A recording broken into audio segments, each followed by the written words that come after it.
Good evening. So இன்னைக்கு part 9. சரியா? So 81லேருந்து 90 questions, இன்னைக்கு 10 கொஸ்டின்ஸ் நம்ம பார்க்கலாம். ஸோ இந்த செஷன் முடிஞ்சதுக்கப்புறம் நம்ம நெக்ஸ்ட் வீக்லேருந்து ஆக்டிவ் கிளாஸஸும் ரெகுலராக ஸ்டார்ட் பண்ண போகிறோம். ஒரு நாளைக்கு ஒரு கொஸ்டின்ஸ், அதாவது ஒரு கொஸ்டின்னா 25 கொஸ்டின்ஸ். சரியா? ஒரு ப்ரீவியஸ் இயர் கொஸ்டின்ஸ் இப்போ 2024 குரூப் 1 கொஸ்டின்ஸ் வந்துருக்கு அப்படின்னா அந்த குரூப் 1 கொஸ்டின்ஸோட ஃபுல்லாக 25 கொஸ்டின்ஸும் கம்பைல்டாக ஒரு வீடியோவாக நான் போட போகிறேன். ஸோ ஒரு நாள் விட்டு இல்லை 3 நாளைக்கு ஒரு நாள் இந்த கிளாஸ், இந்த வீடியோஸ் ரெகுலராக இருக்கும். ஆக்டியும் சால்வ் பண்ணி அந்த கொஸ்டின்ஸும் வீடியோஸும் ரெகுலராக நான் போஸ்ட் பண்ண போகிறேன். சரிங்களா? ஸோ அதுக்கு உங்கள் சப்போர்ட்ஸை நான் எதிர்பார்க்குறேன். ஸோ இந்த வீடியோ உங்களுக்கு பிடிச்சிருக்கு அப்படின்னா லைக் பண்ணுங்கள். தொடர்ந்து கண்டினியூவாக நம்ம செஷனோட வீடியோஸை பாருங்கள். ஸோ உங்கள் ஃப்ரெண்ட்ஸ்க்கு ஷேர் பண்ணுங்கள். கட்டாயமாக சேனலை வந்து சப்ஸ்கிரைப் பண்ணுங்கள். Which is the first state to employ differently abled, அதாவது மாற்றுத்திறனாளிகளை பணியமர்த்திய முதல் மாநிலம் எதுல அப்படின்னா Mahatma Gandhi national rural empowerment guarantee scheme.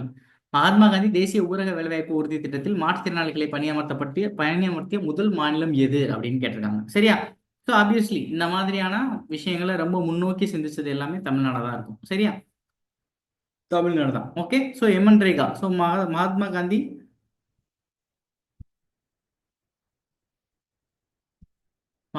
National rural employment guarantee schemes எந்த வருஷம் தொடங்கப்பட்டது? 2005 இந்த திட்டம் வந்து தொடங்கப்பட்டது. இந்த திட்டத்தை செயல்படுத்தின அமைப்பு வந்து ministry of rural development ministry. இந்த திட்டம் தமிழ்நாட்டுக்கு எப்போ செயல்படுத்தப்பட்டாங்கன்னா 2006 2 டிஸ்ட்ரிக்ட்ஸ்ல இந்த திட்டம் வந்து செயல்படுத்தப்பட்டுச்சு. ஒன்று கடலூர், இன்னொன்று வந்து விழுப்புரம். 2 டிஸ்ட்ரிக்ட்ல இது செயல்படுத்தப்பட்டுச்சு. 2008 இது எல்லா டிஸ்ட்ரிக்ட்ஸுக்கும் விரிவுபடுத்தப்பட்டது. ஓகேவா? ஸோ இப்போ 2024 இது மொத்தம் எத்தனை நாள் வேலைவாய்ப்பு? 100 நாள் வேலைவாய்ப்பு திட்டம்னு சொல்றாங்களே, 100 நாள் வேலைவாய்ப்பு திட்டம். இதுல முக்கியமா யாரை இதுல யாரை இவங்க வந்து டார்கெட் பண்றாங்க அப்படின்னா அன்ஸ்கில்டு லேபர்ஸ். ஸோ ஒரு ஸ்கில் இல்லாத கிராமத்துல இருக்கிற லேபர்ஸ், கிராமத்தோட பொருளாதாரத்தை உயர்த்தணுங்கிறத முக்கிய நோக்கமா கொண்டு இந்த திட்டம் வந்து 2005 தொடங்கப்பட்டது. இந்த திட்டத்துல 75% வந்து ஃபண்ட் வந்து சென்ட்ரல் கவர்மெண்ட் பண்ண போகுது, 25% வந்து ஸ்டேட் வந்து பண்ண போகுது. இப்போ 2024 படி இவங்களுக்கு வழங்குற சம்பளம் வந்து 319 ரூபாய் ஒரு ஆளுக்கு. ஓகே. ஸோ இதோட முக்கியமான நோக்கமே என்ன? ரைட் டு ஒர்க் தான். வேலை பார்ப்பதற்கும் உரிமை இருக்கு, right to work. Okay.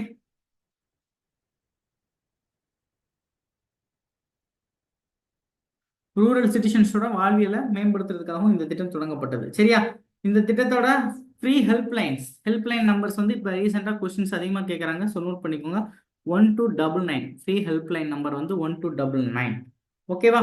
So 2011 ஆண்டு தான் டிஃப்ரெண்ட்லி ஏபிள்ஸை வந்து தமிழ்நாட்டில் வந்து இவங்களை சேர்க்குறாங்க. ஒரு நாளைக்கு 4 ஹவர்ஸ் அவங்க ஒர்க் பண்ணால் போதும். இவங்களுக்குலாம் 8 ஹவர்ஸ், 1 ஹவர் வந்து லஞ்சிங் டைமு. அதே மாதிரி இவங்களுக்கு வந்து 4 ஹவர்ஸ். சரியா? 4 ஹவர்ஸ் ஒர்க்கு. ஓகேவா? ஓகே. ஸோ 2011 தமிழ்நாடு வந்து எம்என் ரேகால டிஃப்ரெண்ட் ஏபிள்டு பர்சன்ஸை வந்து அப்பாயின்மெண்ட் பண்ணாங்க. ஓகேவா? ஓகே. நெக்ஸ்ட். ஸோ டிஎன்ஹெச்எஸ்ஆர்பினா Tamil Nadu health system reform programmes. ஓகேவா? Tamil Nadu health system reform programs.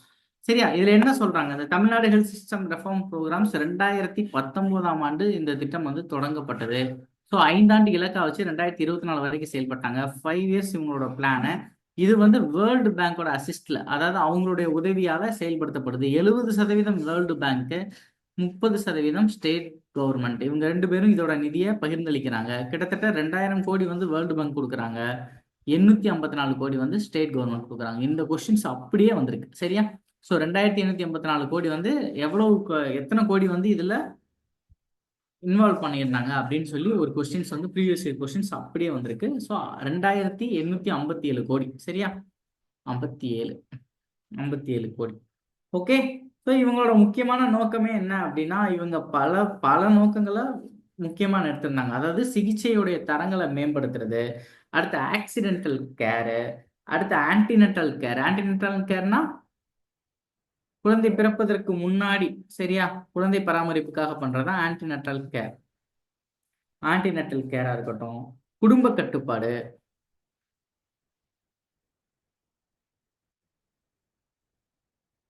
புற்றுநோய்,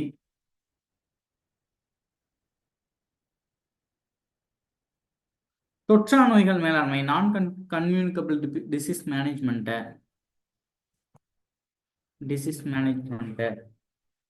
அடுத்து reproductive child health, reproductive child health,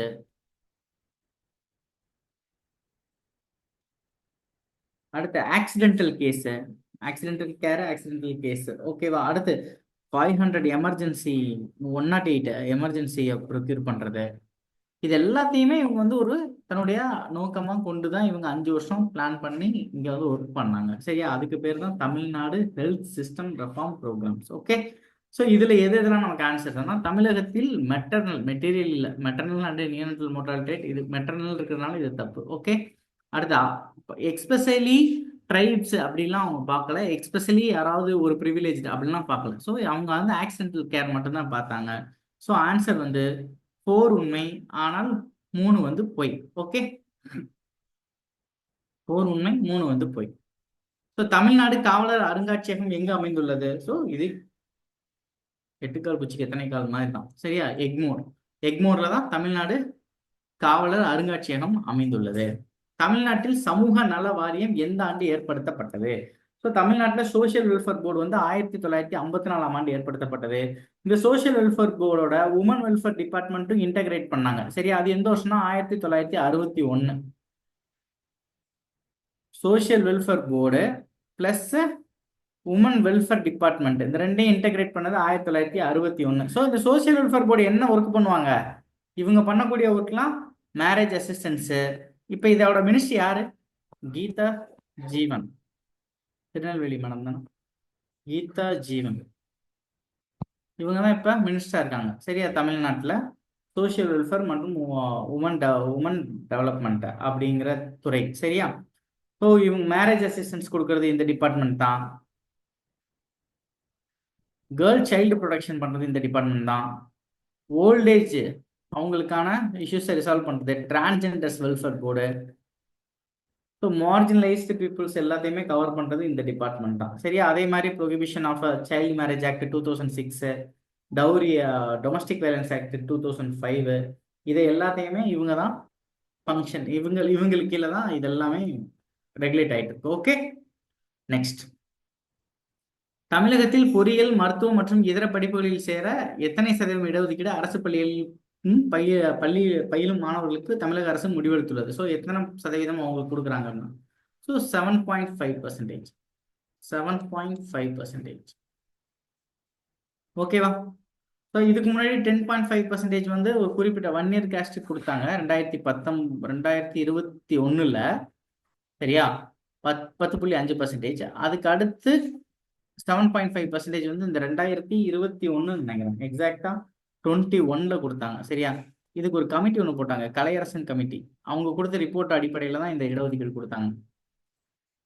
Kalaiyarasan committee. NEET issues வந்து பயங்கரமா ரைஸ் ஆச்சு. அப்ப நீட்டுக்காக போடப்பட்ட கமிட்டி ஏகே ராஜன் கமிட்டி.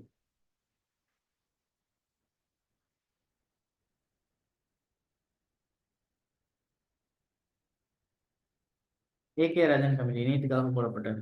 சரியா? ஸோ எஜுகேஷனுக்காக தமிழ்நாட்டுக்குன்னு ஒரு எஜுகேஷன் பாலிசியை கொண்டு வரணும்னு சொல்லி போடப்பட்ட கமிட்டி முருகேசன் கமிட்டி.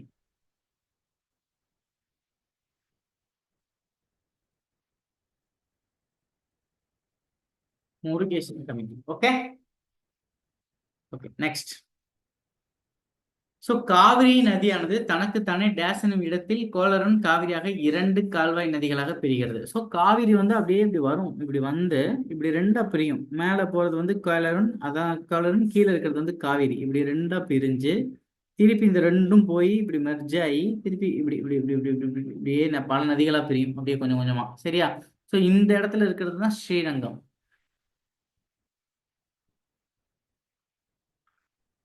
இது வந்து முக்கொம்பு.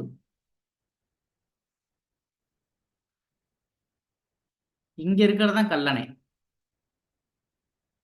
எக்ஸாக்டா இங்க இருந்து ஒரு 16 கிலோமீட்டர் இருக்கும் இங்க. ஸோ இந்த இடம் முக்கொம்புங்கிறது எக்ஸாக்டா திருச்சி, திருச்சிராப்பள்ளி. ஸோ ஆன்சர் வந்து திருச்சிராப்பள்ளி. ஓகே. ஸோ இதே மாதிரி அந்த நதிகளால் உருவாக்கப்பட்ட ஒரு தீவு வந்து இந்தியாவில் இருக்கு. அது எந்த தீவுங்கிறத அது வந்து ஒரு மாவட்டமே தீவா இருக்கு. சரியா? அது எந்த ஸ்டேட்ல அந்த நதிகளால் உருவாக்கப்பட்ட ஒரு ஐலாண்ட். சரியா? நதி எக்ஸாக்டா சொன்னா பிரம்மபுத்திரான்னு வச்சுக்கோங்க. பிரம்மபுத்திரா ரிவரால ஒரு ஐலாண்ட் வந்து இந்தியாவில் உருவாக்கப்பட்டிருக்கு. அந்த ஐலாண்டுங்கிறது ஒரு மாவட்டமா அழைக்கப்படுது. அது என்ன ஐலாண்டுங்கிறத கமெண்ட் பண்ணுங்க. Okay, next. மதுவுக்கு அடிமையானவர்களுக்கு மறுவாழ்வு அளிப்பது பிச்சைக்காரர்கள் மறுவாழ்வு எந்த துறையின் கடமை? So beggars are responsibilities. So beggar reforms தமிழ்நாட்டில் எப்போ பண்ணாங்க? ஸோ பிச்சைக்காரர்கள் மறுவாழ்வு திட்டம் வந்து தமிழ்நாட்டில் 1972லேயே தொடங்கப்பட்டுச்சு. சரியா? ஸோ அதே மாதிரி இந்த ரீஹாபிலிட்டேஷன்ஸ் ஆஃப் விக்டிம் ஆஃப் ஆல்கஹாலிசம் அப்படிங்கிறதும் இந்த பிச்சைக்காரர்களும் ரெண்டும் ஒரே டிபார்ட்மெண்ட் தான் மேனேஜ் பண்றாங்க. எந்த டிபார்ட்மெண்ட்னா சமூக நீதி மற்றும் அதிகாரம் அளித்தல் அமைச்சகம். சரியா? Ministry of social justice and empowerment, இந்த டிபார்ட்மெண்ட் தான் இதை ஃபுல்லாவே, இந்த மேட்டர் ஃபுல்லாவே பார்க்குறாங்க. Okay, so next. தமிழ்நாட்டில் 2011ஆம் ஆண்டு மக்கள் தொகை கணக்கெடுப்பின்படி எந்த மாவட்டத்தில் குழந்தை பாலின விகிதம் குறைவாக உள்ளது? எந்த மாவட்டத்தில் குழந்தை பாலின விகிதம் குறைவாக உள்ளது? ஸோ தமிழ்நாட்டில் குழந்தை பாலின விகிதம் குறைவாக உள்ளது வந்து அரியலூர்ல.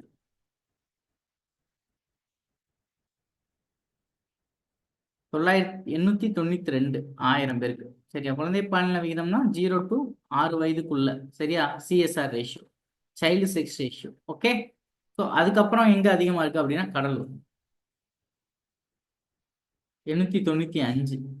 ஸோ இங்க நமக்கு அரியலூர் ஆப்ஷன்ஸ்ல இல்ல, கடலூர் தான் ஆப்ஷன்ஸ். ஸோ அதான் எப்பவுமே லாஸ்ட் 5 என்னன்னு படிச்சு வச்சுக்கணும். ஆல்ரெடி இதெல்லாம் நான் உங்களுக்கு சொல்லியிருக்கேன். சரியா? ஸோ லோயஸ்ட் லிட்ரஸி ரேட் எங்க இருக்கு? தருமபுரி.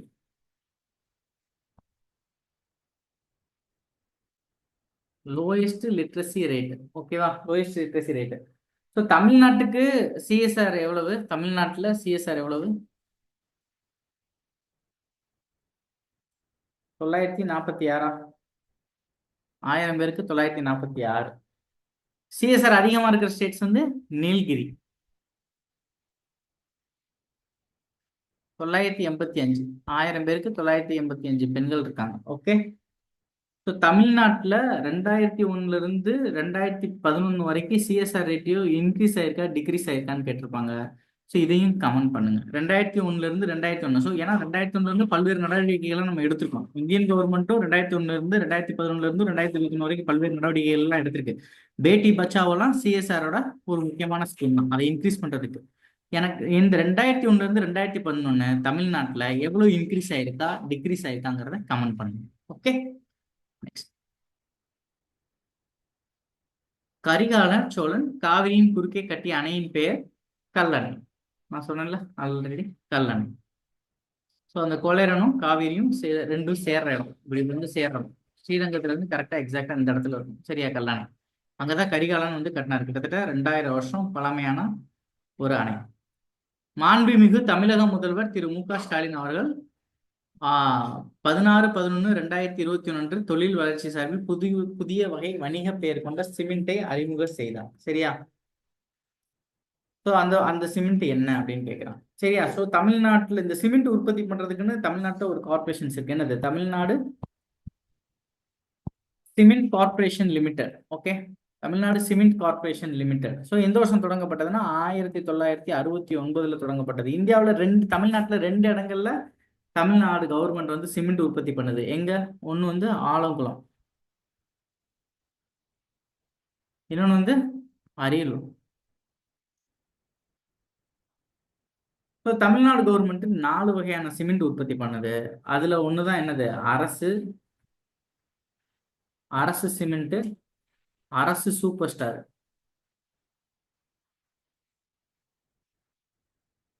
அரசு சிமெண்ட், அரசு சூப்பர் ஸ்டார். இன்னொன்று வந்து வலிமை சூப்பர் ஸ்டார்.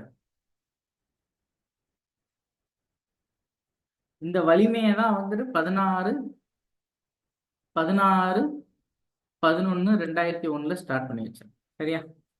ஸோ இந்த சிமெண்ட்டை சப்ளை பண்றதுக்குன்னு ஒரு ஸ்கீம் இருக்குல்ல, அது என்னது? அம்மா சிமெண்ட் சப்ளை ஸ்கீம் 2015 தொடங்கப்பட்டது. அம்மா சிமெண்ட் சப்ளை ஸ்கீம். இதுல இந்த ஒரு வீட்டுக்கெல்லாம் ஃப்ரீயா கொடுப்பாங்க இல்லையா சிமெண்ட்ஸ்.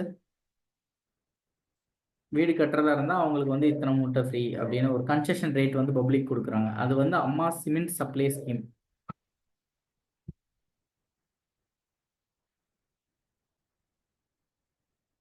2015 தொடங்கினேன். ஓகே,